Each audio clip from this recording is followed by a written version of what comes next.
திருமந்திரத்தில் முதல் தந்திரம் 6வது தலைப்பு கொல்லாமை. பாடல் எண் 197. முதல் தந்திரத்தில் 6ஆம் தலைப்பு கொல்லாமை. பற்றாய நற்கூறு பூசைக்கும் பன்மலர் அப்படின்னு சொல்றாரு.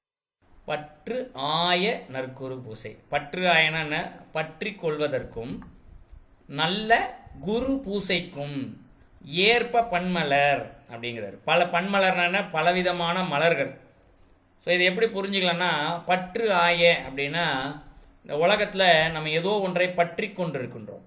ஒன்று குடும்பத்தை பற்றி கொண்டிருக்கின்றோம் ஒரு பக்கம், இன்னொன்று செய்கின்ற தொழிலை பற்றி கொண்டிருக்கின்றோம், இன்னொன்று நம்முடைய உடம்பையே பற்றி கொண்டு தான் இருக்கிறோம். என் கண்ணு, என் காது, என் மூக்கு, என் கை, சின்ன விரல வலிச்சா கூட என் விரல வலிக்குதுன்றோம் இல்லையா, அதெல்லாம் பற்று தான் இந்த இடத்துல.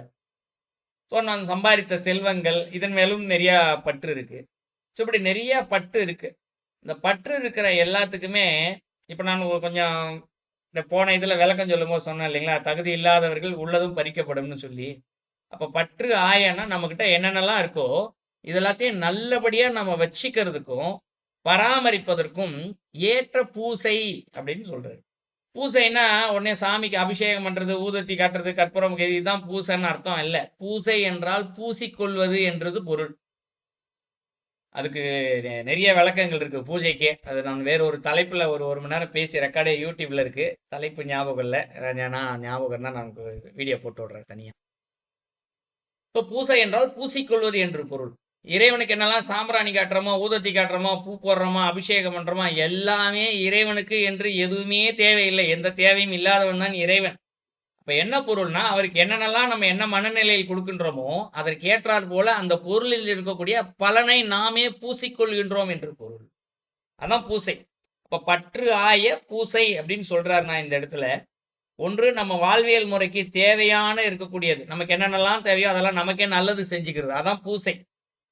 இதை புரிஞ்சுக்கிறது ரொம்ப கடினம். விதி பிரகாரம் நடக்குதுன்றது ஒன்று. இந்த தலைக்கு வந்தது தலைப்பாகையோ கூட போச்சுன்னு சொல்லுவாங்க இல்லையா. அப்ப இந்த இடத்துல என்ன பொருள், நம்ம நல்ல விதி ஒன்று இருக்கும். யாருக்கோ ஒருத்தருக்கு உடம்பு சரியில்லாமல் போகணும், கை உடையணும், கால் உடையணும். இப்போ நல்லதை மட்டுமே இங்கே செஞ்சுக்கிட்டே இருந்தாருன்னா என்ன ஆகும், தலைப்பாகையோடு போச்சு. லேசாக கீழே தான் தவறி விடுவார், கை உடையும் படாது, காலும் உடையாது, கையும் உடையாது, அவர் வாட்டுக்கு சேஃபாக வீட்டுக்கு வந்துடுவார். இதெல்லாம் நான் பற்றாய பூசை தான். அடுத்து நற்குரு பூசை அப்படிங்கிறாரு. நற்குரு பூசை என்ன, குரு என்றால் யாரிடமாவது இருந்து உபதேசம் பெறுதல். என்ன மாதிரி உபதேசம் பெறுதல், அதுக்குன்னு மந்திரோபதேசம் பெற்று இறைவன் அடைவதற்கான ஆன்மீக விளக்கம் என்பது மட்டும் பொருள் அல்ல. இப்போ ஒருத்தர் வாழ்வியல்ல ஒரு வேலை செய்யணும். அந்த வேலை செய்யணும்னா அவருக்கு யாராவது ஒருத்தர் கற்றுக் கொடுக்கணும். இந்த கற்றுக் கொடுக்கறத அவர் சரியா கற்றுக் கொடுத்தா தான் நம்ம அந்த செயலை சரியா செய்ய முடியும் இல்லைங்களா. அந்த செய்கின்ற செயலில் ஒரு பேர் வாங்க முடியும். அப்ப நல்ல குரு கிட்ட இங்க நம்ம கத்துக்கணும். இப்ப அந்த குரு கிட்ட கத்துக்கிறதுக்கு கூட ஒரு பூசை இருக்கு. எது பூசிக்கொள்வதுன்னு இப்ப சொன்ன இல்லைங்களா, அந்த தகுதி என்பது ஒன்று கிடைக்கும். உதாரணத்துக்கு ஒரு கார்பெண்டர் ஒர்க்கு, மர தச்சர் வேலை இருக்குன்னு வச்சுக்குவோம். ஒரு படிக்காத நபர் தான், தச்சர் வேலை இருக்கு. இந்த தச்சர் வேலையை போய் கத்துக்கிறதுக்கு கூட ஒரு தகுதி வேணும். மசில் மெமரி ஒன்று வேணும், மனசு பக்குவம் வேணும், நிறைய விஷயம் இருக்கு. சாதாரணமா கிடையாது தச்சர் வேலைன்றது. நகை வேலை, தச்சர் வேலை, எந்த வேலையாக இருந்தாலும் சரி, அந்த வேலையை செய்பவர்களுக்கு தான் அதனுடைய கடினம் என்ன அப்படின்றது தெரியும். அப்ப அந்த வேலையை கத்துக்கிறது கூட ஒரு தகுதி வேணும் இல்லையா. அதுதான் இங்கு பூசை, பூசிக்கொள்வது. அப்ப இந்த இடத்துல பூஜை என்பது இறைவனுக்கு அர்ச்சித்தல் என்பது மட்டும் அல்ல. இந்த உலகியல் வாழ்வியற்கு தேவையான நம்மை நாமே பார்த்து கொள்வதற்கு தேவையான வழிமுறைகளும், நாம் கற்றுக்கொள்வது, அறிவு வளரணும் இல்லையா. அந்த நற்குரு என்பது அறிவை வளர்த்து கொள்வதற்கு, அதற்கு தேவையானதற்கும் என்ன இது, பன்மலர் அப்படிங்கிறது. ஸோ பலவிதமான மலர்கள் உள்ளது அப்படிங்கிறது. இது உள்விளக்கமா இருக்கு. நேரடியாகவே பொருள் பார்த்தோம் அப்படின்னா, இந்த இறைவனுக்கு ஒரு கோயிலுக்கு போனோம்னா இறைவனை வழிபடுவதற்கு பலவிதமான மலர்கள் இருக்கின்றது பூஜைகள் செய்வதற்கு. இது முதல் அடியில சொல்லிட்டாரு. ரெண்டாவது அடி சொல்றாரு, மற்றோர் அணுக்களை கொல்லாமை ஒன்மலர் அப்படின்னு சொல்றாரு. மற்றோர் அணுக்களை அப்படிங்கிறார். அது என்ன மற்றோர் அணு அப்படின்னா, இந்த உடம்பு எல்லாமே செல்லால் ஆனது, அணுவினால் ஆனது தான் இல்லையா. இந்த உடம்பு எல்லாமே எல்லா அணு இல்லாத ஒரு பொருளே கிடையாது. எல்லாம் நம்ம உடம்பு செல்லு அணுக்களால் ஆனதுதான். ஆனால் இப்போ என்னுடைய உடம்புல இருக்கிறதெல்லாம் என்ன சொல்லுவோம், என்னோட உடம்பு, என்னோட செல்லு, என்னோட அணுன்னு சொல்லுவோம். ஆனால் இன்னொரு ஜீவராசி இருக்குல்ல, ஒரு எறும்பு, ஈ, கொசு, என்ன வேணா இருந்துட்டு போட்டோம், மரம், செடி, கொடி, இலை கூட இருக்கட்டும், ஒரு சின்ன இலை கூட இருக்கட்டும், அதை கூட அதுவும் ஒரு அணுக்களால் ஆனது தான். அதை கூட எடுக்கக்கூடாது. இதை புரிஞ்சுக்கணும்னா ரெண்டு விஷயம் சொல்றேன். வழக்கமா நடந்து போகும்போது இந்த கிராம பக்கம் நடந்து போகும்போது பார்க்கலாம். காட்டு பக்கம் நடந்து நடந்து போயிட்டே இருப்பாங்க. பக்கத்துல ஒரு இலை இருக்கும். டப்புன்னு பிச்சு போட்டுக்கிட்டே போவாங்க. நிறைய பேர் பார்க்கலாம். பூக்கள் இருக்கும், ஒரு இடத்துல மொத்தமா எடுத்துட்டு ஒன்னொன்னா பிச்சு போட்டுக்கிட்டே போவாங்க. இதெல்லாத்தையும் அவங்க கண் கூட பலருக்கு இந்த அனுபவம் இருக்கலாம், பார்த்துக்கலாம். நாமே கூட பல நேரங்கள்ல இது போலலாம் செஞ்சிருப்போம்.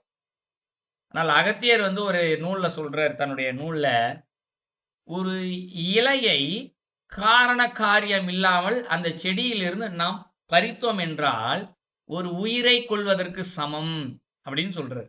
அந்த இலையை பிக்கிறதுனால அந்த செடி மரணிக்கல, நிச்சயமா அந்த செடி மரணிக்கல, செடி உயிரோடு தான் இருக்கு. ஆனால் ஒரு உயிரை கொன்றதற்கு சமமான பாவமானது அவர்களை பற்றும் அப்படின்னு அகத்தியர் தன்னுடைய நூல்ல சொல்றாரு. அப்போ ஒரு இன்னொரு அணு அப்படின்னு சொல்லப்படுறது ஒரு இலையும் அணுக்களால் ஆனதான், செல்களால் ஆனதான். அதை பறிச்சா கூட இங்க அவ்வளவு பெரிய பாவம் வரும்னு சொல்றாரு.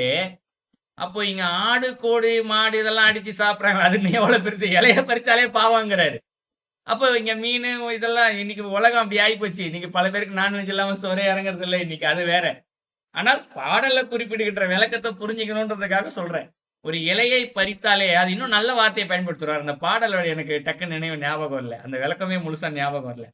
ஒரு பிறந்த குழந்தையை ரெண்டா பிச்சா எப்படி இருக்கும், அது ரொம்ப அழகா விளக்கமா சொல்லுவார். ஒரு இலையை பிக்கிறது, குழந்தைய ஒரு பிறந்த குழந்தையுடைய காலை பிச்சா எப்படி இருக்கும், அதனுடைய பாவம் பற்றும் அப்படிங்கிறார் இலையை பிக்கிறது.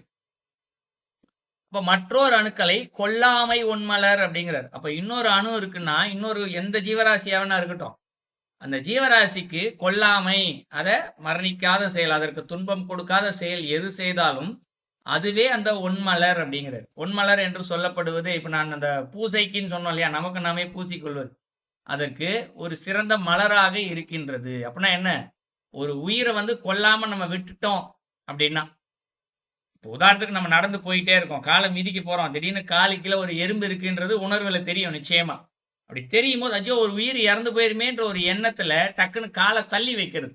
இந்த ஒரு எண்ணம் இருக்கு இல்லையா, அந்த எண்ணம் கூட நமக்கு பலவிதமான நன்மையை அங்கு கொடுக்கின்றது. இறைவனுக்கு பூ போட்டு பூஜை செய்வதற்கு இணையான ஒரு பலனை கொடுக்கின்றான். சின்ன எண்ணம் தான் இது கொடுக்கின்றது.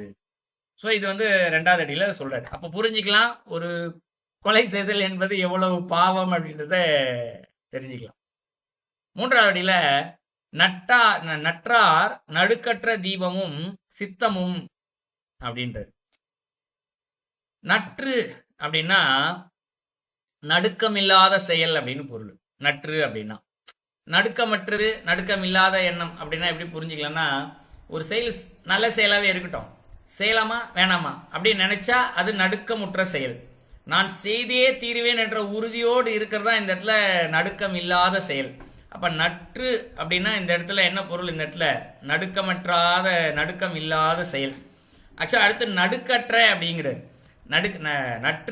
நற்றார் நடுக்கற்ற அப்படின்னா நன்மை மட்டுமே செய்வதற்கு, அதாவது அறம்னு ஒன்று இருக்கு இல்லையா. இப்ப இந்த கொல்லாமை என்பதும் ஒரு அறம் தான், பொய் சொல்றாம இருக்கிறது கூட அறம் தான். இதுபோல் பொய் சொல்லாமல் இருப்பேன் என்று ஒரு உறுதியான மனநிலை, இந்த நிலையில எப்படி இருக்குமா, தீபமும் சித்தமும் அப்படிங்கிற. தீபமும் சித்தமும் அப்படின்றத இதுவும் புரிஞ்சுக்கிறது கொஞ்சம் கடினமான காரியம்தான். தீபம் அப்படின்னு சொல்லப்பட்டது அசையாமல் இருக்கக்கூடிய ஒரு விளக்கு தான் தீபம். இப்போ விளக்கு ஏற்றி வச்சிட்டோம்னு வச்சுக்குவோம், காற்றுக்கு ஆடிக்கிட்டே இருக்கும், அது விளக்கு, அவ்வளோதான். ஆனால் அது ஆடாமல் அசையாமல் எரிந்து கொண்டே இருந்தால் அது தீபம். இப்போ நற்றார் நடுக்கற்ற தீபமும் சித்தமும்ங்கிறாரு. சித்தம்னா என்ன, அமைதியான எண்ணம் தான் சித்தம். மனம், புத்தி, சித்தம், அகங்காரம் 4 சொல்லுவாங்க. மனம் என்று ஒன்று இருக்கின்றது, புத்தி என்று ஒன்று இருக்கின்றது, சித்தம் என்று ஒன்று இருக்கின்றது. எல்லாமே ஒரு பொருள் தான், இடத்திற்கு ஏற்றார் போல் அது மாறுபடும். ஸோ அப்ப அந்த சித்தம் என்று சொல்லப்படுவது உள்ளே அமைதியான ஒரு நிலை. அப்ப தீபமும் சித்தமும் அப்படின்னு சொல்றாரு. அறத்தின்படியே நடப்பேன், அறத்திற்கு எதிரான எதையும் செய்ய மாட்டேன் என்று ரொம்ப உறுதியான மனநிலை, அசையாத தீபம் போல அமைதியான மனநிலையில். ஏன் இந்த இடத்துல அசையாத தீபம் போல அமைதியான மனநிலைன்னு சொல்றாருன்னா, இப்போ பல பேர் நம்மளை கிண்டல் பண்ணுவாங்க. ஆமா இவர் பெரிய இவரு, ஒரு எறும்பு கூட மிதிக்க மாட்டாரு, கொல்ல மாட்டாரு, இப்பெல்லாம் நடக்கும். கலியுகம் இன்னைக்கு அப்படிதான் இருக்கு. இன்னைக்கு கறியை நல்லா தின்றா, உடம்ப நல்லா வச்சுக்கிறா அப்படின்னு சொல்லி நம்ம சுத்தி இருக்கவங்களே சொல்லுவாங்க. இதை பார்த்துக்கலாம், நான்வெஜ்ஜை விடணும்னு சொல்லி நினைக்கிறவங்க எல்லாம் எவ்வளவு கஷ்டப்படுறாங்கன்னு பல பேரை பார்த்துக்கிட்டு இருக்கோம். நம்ம வீட்டில் இருக்கவங்க விட மாட்டாங்க, சாப்பிட்டே ஆகணும்னு. ஆனாலும் அந்த இடத்துல அமைதியான மனதில், அமைதியான மனதுன்னா என்ன? அவங்க என்ன சொன்னாலும் அமைதியா இருக்கிறது. ஏன்னா யாருமே நம்மளுடைய வாயை திறந்து உள்ள வச்சு குச்சி வச்சு குத்த போறது இல்ல. சாப்பிட்டு மட்டும்தான் சொல்லுவாங்க. நான் சாப்பிட மாட்டேன் சாப்பிட மாட்டேன்னு அவங்க கேட்க கேட்க எதிராக பேசிக்கிட்டே இருந்தோம்னா வாக்குவாதம், வீண் விவாதம், சண்டை, சச்சரவுகள் இதான் வரும். அவங்க என்ன சொன்னாலும் சொல்லிக்கிட்டே இருக்குவேன். அமைதியான மனதோடு, அதான் சித்தமும் அப்படின்னு சொல்றாரு. தீபம்னு சொல்லப்படுற இந்த இடத்துல அமைதியான மனம், ஆடாம அசையாம இருக்க மனம், என்ன சொன்னாலும் அமைதியா இருந்து கேட்டுக்கிறது. கடைசியில நாம என்ன நினைக்கணுமோ அதை மட்டும் எடுத்து சாப்பிட்டுக்கிறது. ஸோ அதுபோல் இருக்கக்கூடிய ஒரு சிறிதளவும் மாறாத ஒரு எண்ணம் இப்படி இருந்துட்டோம் அப்படின்னா, உற்றாரும் ஆவி அமர்ந்திடம் உச்சியே அப்படின்னு சொல்றாரு. உற்றார்னா என்ன? உற்றார் உறவினர்கள். அடுத்து ஆவி அப்படின்னா நம்மளுடைய ஆன்மான் பொருள். அது ஏன் ஆவின்னு சொல்றாருன்னா, ரொம்ப புனிதமான நிலையில் இருக்கக்கூடியதான் ஆன்மா. அது அமர்ந்திடம் உச்சியே அப்படின்னு சொல்றாரு. அமர்ந்த இடம், அமர்ந்த இடம்ங்கிறாரு, பிரிச்சு படிக்கிறார். அமர்ந்த இடம் அப்படிங்கிறாரு, உச்சியே அப்படிங்கிறார். உச்சியேன்றத புரிஞ்சுக்கிறது கொஞ்சம் கடினம். நேரடியாகவே பொருள் எளிமையாக புரிகிற மாதிரி புரிஞ்சுக்கிறதா இருந்தால் நூலில் இருக்க விளக்கத்தெல்லாம் பார்த்தா சகசிர தளத்தில் போய் உட்காந்துருச்சு அப்படின்னு ஒரு பொருள் மாதிரி வரும். ஆனால் அது எப்படி நம்ம புரிஞ்சுக்கிறது ரொம்ப கடினம். அதை புரிஞ்சுக்கிறது எப்படி புரிஞ்சுக்கலாம்னா, யார் ஒருவர் இது போல் இருக்கிறார்களோ, என்ன ஆனாலும் சரி நான் புலாலை சாப்பிட மாட்டேன், அடுத்த உயிருக்கு துன்பத்தை செய்ய மாட்டேன் என்ற உறுதியான மனநிலையில் யார் இருக்கிறார்களோ அவர்களுக்கு உற்றார் அப்படிங்கிற, உற்றார்னா உறவினர் மட்டும் இல்ல, நம்மை சுற்றி இருக்கக்கூடிய எல்லாருமே உற்றார் தான். இப்ப பக்கத்து வீட்டுல ஒருத்தர் இருப்பார், அவர் மூஞ்ச கூட பார்த்திருக்க மாட்டோம், ரொம்ப வருஷம் இருந்திருப்பார், அவரு உற்றார் தான் இந்த இடத்துல. சரிங்களா? அவர்களுடைய ஆவிங்கிறாரு. அவங்களுக்குள்ள ஒரு புனிதமான ஆத்மா ஒண்ணு இருக்கும் இல்லையா, அது என்ன செய்யுமா, நமக்கு உள்ளே அமர்ந்து விடுமா. இப்ப இதை புரிஞ்சுக்கிறதுக்கு எப்படி புரிஞ்சுக்கலாம்னா, நான் இவருடைய வரலாறு ஒண்ணு சொல்லலாம். ஒரு பேர் டக்கு நினைவு இல்லை. கோயம்புத்தூர்ல இருந்தார்ல ஒருத்தர், நிறைய கண்டுபிடிப்பாளர், தமிழ்நாட்டு கண்டுபிடிப்பாளர் அந்த காலத்துல இருந்தாரு. ஒரு பேர் டக்கு நினைவு வரல. நல்லது நல்லது, ஜிடி நாயுடு இருந்தார் இல்லைங்களா. அவருடைய வரலாறுல அவருடைய தன்னை நூல்ல ஒரு குறிப்புரை ஒண்ணு எழுதி வச்சிருக்காரு. ஜிடி நாயுடு இங்க லண்டனுக்கு பயணிக்கிறார். லண்டனுக்கு கப்பல்ல தான் பயணிக்கிறாங்க. கப்பல்ல பயணப்பட்டுட்டு போயிட்டு இருக்காரு. பலருக்கு இந்த வரலாறு தெரிஞ்சிருக்கும்னு நினைக்கிறேன், சிலருக்கு தெரிஞ்சிருக்காது. பயணப்பட்டு போய்கிட்டே இருக்காரு. போகும்போது அந்த கப்பல்ல பார்த்தோன்னா ஒரு பக்கம் தீ பிடிச்சிருச்சு. அதாவது நடுவுல தீ பிடிச்சிருச்சு. தீ பிடிச்சதுக்கு அந்த பக்கம் கொஞ்சம் பேர் மாட்டிக்கிட்டாங்க, இந்த பக்கம் கொஞ்சம் பேர் மாட்டிக்கிட்டாங்க. ஸோ அந்த பக்கம் மாட்டிக்கிட்டவங்களால என்ன பண்ணுறது, தப்பிக்க முடியல. ஒன்று நெருப்புல எரிஞ்சு போகணும், இல்லைன்னா தண்ணிக்குள்ள குதிச்சு என்ன பண்ணணும், சுத்தி இந்த பக்கம் நல்லா இருக்க பக்கத்துல ஏறணும். இப்ப இந்த பக்கம் இருந்து ஏணி இப்ப ஏதோ ஒன்று போட்ட கயிறெல்லாம் போட்டாங்க. நெருப்புக்கு அந்த பக்கம் தண்ணியில குதிக்கணும். கடல், ஆழ்கடல், கடல்ல குதிக்கணும். குதிச்சுட்டு கொஞ்சம் தூரம் வந்தா இந்த பக்கம் கயிறை பிடிச்சி இந்த பக்கம் மேலி வரணும். இதுதான். என்ன ஒண்ணு ஆகி போச்சுன்னா, அந்த பக்கம் நெருப்புல எத்தனை பேர் இருந்தாங்கன்றது எனக்கு நினைவு இல்லை. அவரு குறிப்பிட்டு இருந்தாருன்ற மாதிரி நினைவு இல்லை. ஒரு 10-15 பேர் குதிச்சிருக்காங்க. குதிச்ச இடத்துல ஃபுல்லா சுறா திமிங்கலம் தான் இருக்கு. ஃபுல்லா எத்தனை பேரும் நினைவு இல்லை. சாப்பிட்டுச்சு. ஜிடி நாயுடு மட்டும் சாப்பிடவே இல்லை, கடிக்கவே இல்லை. அவரை சுத்தி சுத்தி வரலாம் ஜிடி நாயுடுவை. அவரை எல்லாரும் மேல இருந்து பாக்குறாங்க. அப்படியே இன்னைக்கு மாதிரி போனு கேமரா எல்லாம் தான் எடுத்திருப்பாங்க. ஆனா அவரை சுத்தி சுத்தி வருதான். ஒரு திமிங்கலம் சுறா கூட அவருடைய பக்கத்திலேயே போகலையா. இவர் வாட்டு அழகா நீந்தி வந்தாராம். அழகாக கயிறு பிடிச்சி மேலே ஏறி வந்துட்டார். எல்லாரும் கேள்வி கேட்குறாங்க, ஐயா என்ன இது, உங்க கூட குதிச்சவங்களெல்லாம் அது கடிச்சிருச்சு, ஏதோ ஒரு வகையில காப்பாத்திருக்காங்க நிறைய பேர், என்ன நடந்துச்சுன்றது அன்னைக்கு நேர்ல பார்த்தவங்களாம் தெரியும்.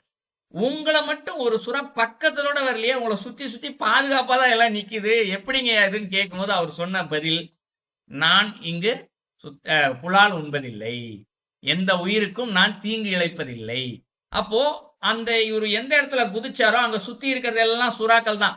அந்த சுறாக்களுக்கும் ஒரு அணு இருக்கிறது, அதற்குள்ளேயும் ஒரு ஆன்மா இருக்கின்றது, ஒரு புனிதமான ஆன்மாக்கு இருக்கு. அந்த புனிதமான ஆன்மாவுக்கும் இவருக்கும் இடையில் ஒரு தொடர்பு ஏற்படுத்தி விடுகின்றது. அந்த தொடர்பு என்ன செய்யுது, இவருக்கு எந்த தீங்கும் செய்யக்கூடாது என்பதில் அது ரொம்ப எச்சரிக்கையா இருக்கு இந்த இடத்துல.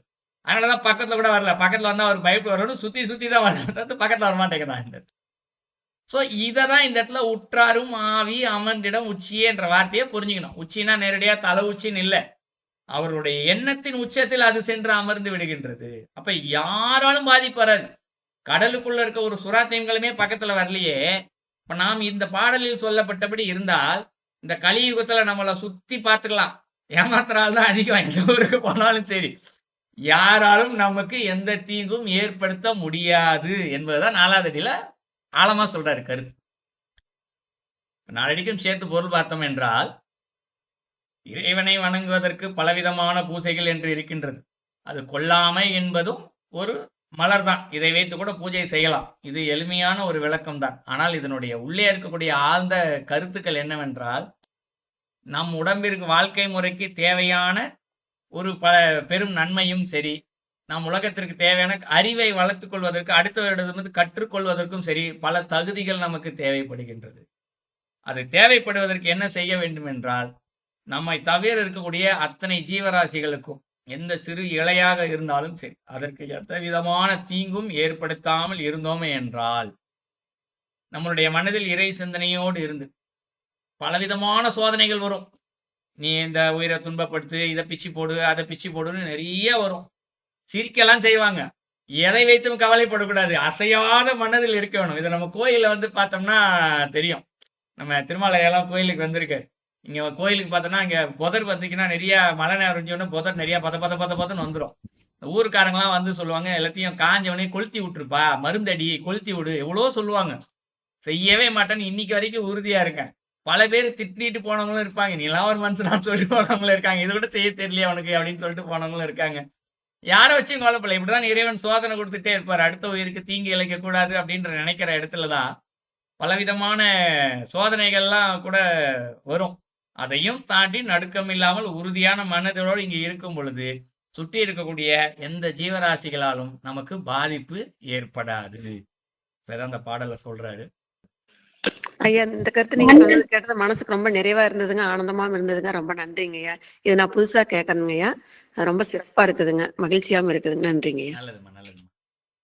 ஆமாங்க ஐயா, அந்த இலை சும்மா போகும்போது இலைய பறிக்க கூடாதுன்னு எவ்வளவு பெரிய விஷயம். அது ஒரு இதாவே தோணல. இப்ப கேட்கும் போது ஐயோ நம்ம எவ்வளவு இதெல்லாம் பண்ணிருக்கோம் அப்படிங்க. நிஜமா சான்ஸே இல்லைங்க ஐயா. ரொம்ப ரொம்ப சந்தோஷம். இல்ல ஐயா, நம்ம பூசைக்கு வந்து நிறைய பூவை பறிக்கிறோம், பத்திரம் பறிக்கிறோம். அதனால அப்ப நம்மளுக்கு தீமை தானா? அப்படி கிடையாதுமா. நீங்க நல்ல கேள்வியா கேட்டிருக்கீங்க இந்த இடத்துல. ஏன்னா வில்வ இலையை பறிக்கிறோம், பூசைக்குன்னு சொல்லிட்டு வில்வ இலையை பறிக்கிறோம். அப்ப இந்த இலையை பறிக்க கூடாதா அப்படின்னு ஒரு கேள்வி வரும். இது ஃபர்ஸ்ட் விஷயம். நம்ம சாமிக்காக எடுக்க போறோம்னு வச்சுக்குவோம். இப்ப இறைவனுக்கு வந்து சமர்ப்பு இருக்க நம்ம மனசு தெரியும், கோயிலுக்கு வில்வம் எடுத்துட்டு போகணும், பூ எடுத்துட்டு போகணும் அப்படின்னு சொல்லிட்டு அந்த செடிக்கு பக்கத்துல போகும்போதே நம்மளுடைய எண்ண அலைகள் அந்த செடிக்கு தெரியுமா. அந்த பூக்கு வந்து ஆகா என்னை இறைவனுக்கு சமர்ப்பிப்பதற்காக கொண்டு போறாங்களேன்னு சொல்லிட்டு அது மகிழ்ச்சி அடையுமா. அகத்தியருடைய நூல்ல இலைக்கெல்லாம் எப்படி அவர் நூல் எழுதியிருக்காரோ, பூக்களுக்குன்னு சொல்லி அவர் ஒரு நூல் எழுதியிருக்காரு. அந்த நூல்ல வந்து அவர் என்ன குறிப்பிடுறாரு, பூக்களுக்கு பூக்கள் பிறக்கும் போதே சந்தோஷப்படுமா. ஆஹா நான் இறைவனுக்கு அர்ப்பணிக்கப்பட்டதற்காக நான் பிறந்தவன் அப்படின்னு சொல்லிட்டு வருமா. ஆனா இந்த பூக்களை பெண்கள் மட்டும் விதிவிலக்கு. நான் அதையும் சொல்லி விதிவிலக்குன்னு சொல்லிட்டு அதுக்கப்புறம் சொல்றேன். ஆண்கள் எக்காரணம் கொண்டும் பூ மாலை போட்டுக்கவே கூடாது. அந்த நேரத்துல இன்னைக்கு ஒரு அரசியல்வாதிக்குன்னா போய் மாலையெல்லாம் போடுறாங்க இல்லையா, சவத்துக்கெல்லாம் போய் மாலை போடுறாங்க இல்லையா. இந்த மாலை எல்லாமே போடும்போது அந்த பூ வந்து என்ன பண்ணுமா, ரொம்ப வருத்தப்பட்டு சாபம் கொடுக்குமா. போயும் சாமிக்காக நான் போடுறதுக்காக நான் பிறந்தேன், போயும் இந்த மனுஷனுக்குவே போட்டாங்களான்னு சொல்லிட்டு அது வருத்தப்படுமா. ஆனால் அவரே குறிப்பிடுறாரு, பெண்களுக்கு மட்டும் விதிவிலக்கு அப்படின்னு அவர் குறிப்பிட்டிருக்காரு. அதை பற்றி நிறைய கருத்துக்கள்லாம் சொல்லியிருக்காரு. பட் இதை வச்சு பேசினா ரொம்ப போகும் இந்த இடத்துல. நான் ஆண்களுக்கு மட்டும் சொல்றாரு. அப்ப இங்க இருந்து மாலை போட்டு கூடாதா அப்படின்னு ஒரு கேள்வி வரும். அது என்ன செய்வாங்கன்னா, அந்த காலத்துல கோவிலுக்கு சாமிக்கு போட்டு அந்த மாலையை தான் எடுத்துட்டு வந்து போடுவாங்க ஆண்கள். இந்த பரிவட்டம் கட்டுறது இந்த மாதிரி செயலுக்கெல்லாம் சும்மா ஒரு இறைவனுக்கு சமர்ப்பிக்காத எந்த மாலையும் யாருக்கும் போட மாட்டார்கள். அது சவத்திற்கே போடுவதாக இருந்தாலும் சரி. இப்பதான் இன்னைக்கெல்லாம் மாலை சவத்துக்கெல்லாம் பார்த்தீங்கன்னா ஒரு பெருமைக்காக வேண்டிய பூ அலங்காரம் அதெல்லாம் நிறைய பண்ணிட்டு இருக்காங்க. பட் நம்மளுடைய வேதம் என்ன சொல்லுதுன்னா அது தப்புன்னு சொல்லுது. அது செய்யக்கூடாது. பூ என்றால் இறைவனுக்கு மட்டும்தான். அந்த பூ வந்து பூக்கும் போதே தெரிஞ்சிடும், ஆகா நான் இறைவனுக்காக அர்ப்பணிக்கப்பட்டவன் சொல்லி. அதனால நீங்க அந்த செடி அதுகிட்ட போகும்போதே அதுக்கு தெரியும் நம்ம அவருக்காக தான் எடுக்கிறோம்னு சொல்லிட்டு. அதனால என்ன பண்ணும், அது சாப்பிடலாம் விடாது, சந்தோஷம் தான் போடும். அந்த சந்தோஷத்தின் வழியாக நமக்கு நன்மை மட்டும்தான் இங்கு கிடைக்கும். மிக்க நன்றி ஐயா. நல்லது, நல்ல ஒரு தெளிவான ஒரு விளக்கம் கொடுத்தீங்க. நல்லது, ரொம்ப சந்தோஷங்க ஐயா. ரொம்ப ரொம்ப சந்தோஷம். ரொம்ப ரொம்ப நன்றிங்க ஐயா. நல்லது, நல்லது. ஆனா வீட்டுல இருக்க கற்பாம்பூச்சிய நம்ம அடிக்கிறோம் இல்லங்க ஐயா, அதுக்கு அது ஒரு பாவத்துல தானே சேரும். அப்போ வீட்டுல இருக்க கூடாதுன்னு நம்ம அத இது பண்றோம். நிச்சயமாமா. வீட்டுல வந்து கற்பாம்பூச்சி, அந்த பாச்சான், சிறு சிறு பூச்சிகள் இருக்கு இல்லையா, இதெல்லாம் வீட்டுக்குள்ள வருது அப்படின்னா மசங்க வந்து இன்னைக்கு ஹிட்டு ஸ்ப்ரேன்னு சொல்லி மருந்தெல்லாம் அடிச்சு எல்லாம் தான் சாவடிக்கிறீங்க, நான் இல்லைன்னு சொல்லலை. நம்ம என்ன பண்ணணும், அது உள்ளுக்குள்ள வராம இருக்கிறதுக்கு என்ன பண்ணுமோ அதை தான் செய்யணும். முதல்ல ஒரு கரப்பாம்பூச்சி வீட்டு கதவை தட்டி நான் வரேன் கதவை திறன்னு சொல்லிட்டு அது உள்ள வராது, சஸ்பெண்ட் வழியா மட்டும்தான் வரும். சரிங்களா? நம்ம வீட்டுக்குள்ள இருக்கக்கூடிய பாத்ரூமு, கிச்சன்ல இருக்க சிங்க்கு, எங்கெங்கெல்லாம் ட்ரைனேஜுக்குள்ள இருந்து வீட்டுக்குள்ள வழி வருதோ அந்த இடத்தெல்லாம் முதல்ல சுத்தமா வச்சிருந்து ஒரு 2 விஷயம் செய்யலாம். ஒன்று, இந்த கற்பூரம், பாச்சான் உருண்டை, இதெல்லாம் நாப்தலின் பால்னு சொல்லுவாங்க, இதெல்லாம் போட்டு வச்சிட்டிங்கன்னா அந்த பக்கம் ஃபர்ஸ்ட் வராது. அது அந்த என்ட்ரன்ஸ் வந்தால் தானே வீட்டுக்குள்ள வருது. இன்னொன்று, அந்த பக்கம் வராமல் இருக்கிறதுக்கு இந்த கொசு வலை மாதிரி இருக்கும். இப்போ நம்ம கோயிலுக்கு வந்து பார்த்தீங்கன்னா நான் அப்படி தான் இருப்பேன். இங்கே எல்லா இடத்துலையும் பார்த்தீங்கன்னா கொசு வலை மாதிரி இருக்கிறத ட்ரைனேஜ் எல்லாம் போட்டு மூடி வச்சாச்சு. ஸோ ஒரு கரப்பாம்பூச்சி இங்கே ட்ரைனேஜ் வெளியில் பார்த்தீங்கன்னா அவ்வளோ கரப்பாம்பூச்சி இருக்கும், 1 2 இருக்கத்தான் செய்யும். ஆனால் உள்ளுக்குள்ளே பார்த்தீங்கன்னா ஒன்று கூட இருக்காது. நம்ம வர்ற வழியவே அடைச்சிட்டோம்னா அது ஏன் வரப்போகுது? அதோடைய வாழ்விடம் அங்கே தான் இருக்குது, அது பாட்டுக்கு வாழ்ந்துட்டு போகுது. இயற்கையை வந்து நம்ம எப்பயுமே வந்து தவிர்க்க முடியாது. சரிங்களா? அப்புறம் கரப்பாம்பூச்சிலாம் ஏன் இறைவன் படைச்சாருன்னு கேட்கக்கூடாது. இறைவனது படைப்பில் ஏதேனும் ஒரு நல்லது இருக்க தான் செய்யுது. எந்த அளவு நல்லது இருக்கு சொல்லட்டுங்களா? கரப்பாம்பூச்சியில் ஒரு ஊர்ல வந்து அணுகுண்டு போட்டாங்கன்னு வச்சுக்கோங்க. இப்ப ஜப்பான்ல அணுகுண்டு போட்டாங்க, இன்னைக்கு வரைக்கும் புல் குண்டு கூட முளைக்கல. வெளியில இருந்து மண்ணை கொண்டு வந்து போட்டு தான் விவசாயம் பண்றாங்க. ஆனா எப்பேற்பட்ட அணுகுண்டு போட்டாலும் சரி, அந்த அணு கதிர்வீச்சினால் கரப்பாம்பூச்சி பாதிப்படையாது. இது நான் சொல்லல, விஞ்ஞானமே சொல்லுது. கரப்பாம்பூச்சி ஒரு இடத்துல இருக்குன்னா அது அந்த வெப்பத்துல செத்து போயிடும். மேல இருக்கிறதெல்லாம் வெப்பம் தணிஞ்சதுக்கு அப்புறம் பாத்தீங்கன்னா அந்த அணு கதிர்வீச்சு பல வருஷம் இருந்துகிட்டே இருக்கும். இல்லைங்களா? இன்னைக்கும் சேர்பியால போனீங்கன்னா மனுஷன் வாழவே முடியாது, பல வருஷம் ஆச்சு அது வெடிஞ்சு. ஆனாலும் அங்க அணு கதிர்வீச்சு இருந்துகிட்டே இருக்கலாம், மனுஷன் உள்ள போறது இல்லை. ஆனா அங்க கரப்பாம்பூச்சி வாழ்ந்துட்டு தான் இருக்கும். ஏன்னா அந்த அணு கதிர்வீச்சினால் கரப்பாம்பூச்சிக்கு எந்த பாதிப்பும் இல்லை. அப்ப இறைவன் ஏதோ ஒரு காரணத்திற்காக அந்த கரப்பாம்பூச்சியை படைச்சிருக்க. ட்ரைனேஜ்ல இருந்து வந்து பாத்தீங்கன்னா அளவுக்கு அதிகமான ஏதோ ஒரு பெரிய வீரியமான ஒரு விஷயம் மனிதனை தாக்கக்கூடிய ஒன்று இருக்கு, அதை சுத்தம் செய்வதற்காக அதனை படைத்து கரெக்டா ட்ரைனேஜ்ல வச்சிருக்காரு. அதனால அதை இருக்கக்கூடாதுன்னு சொல்றதுக்கு நம்ம யாரும் ஒன்றும் கிடையாது இன்னைக்கு. அதனால நீங்க வீட்டுக்குள்ள வராம பாத்துக்கிட்டீங்கன்னாலே பாத்துக்கோங்க. உள்ள விட்டீங்கன்னா தானே அதுக்கப்புறம் ஏன் மருந்து அடிக்கணும், சாவடிக்கணும். அதனால மனித இறைவனை அறிவு கொடுத்துருக்காரு நமக்கு. இந்த அறிவை பயன்படுத்தி ஒரு உயிரை வந்து கொல்லாமல் இருப்பதற்கு என்னென்னலாம் செய்ய வேண்டுமோ அதையெல்லாம் செய்ய முடியுமா என்று கேட்டால் உறுதியாக 100% செய்ய முடியும். நாம் தான் சிந்தித்து இங்க செயல்பட வேண்டும். சரியாம்மா? நன்றிங்க ஐயா, நன்றி நன்றி, மிக்க நன்றிங்க ஐயா, ரொம்ப சந்தோஷங்க ஐயா. நல்லதுமா. ஏன்னா கரப்பாம்பூச்சிக்கு ஒரு நல்லது இருக்கு. கரப்பாம்பூச்சி அதிகரிக்க கூடாதுன்னா அங்க பள்ளியை படிச்சாரு, பள்ளி, தவறு, தேரை இதெல்லாம் படிச்சாரு. அது அதிகரிக்க கூடாதுன்னு தான் சேவல், மயில் இதெல்லாம் படிச்சாரு. சரிங்களா? அது அதிகரிக்க கூடாதுன்னு அதை சாப்பிட்றதுக்கு நரி, ஓனாய படிச்சாரு. சரிங்களா? ஸோ இறைவனுடைய படைப்பு வந்து ஒரு சுழற்சி போல இந்த இடத்துல. எந்த ஜீவராசியும் அதிகமாகவும் கூடாது, குறையாகவும் கூடாது, எல்லாமே இந்த இடத்துல இருக்கணும் உலகத்துல. அதன் விளைவை ஏதோ ஒன்று அது மனிதனுக்கு நன்மையை மட்டும்தான் இங்கு கொடுத்து கொண்டே இருக்கும்.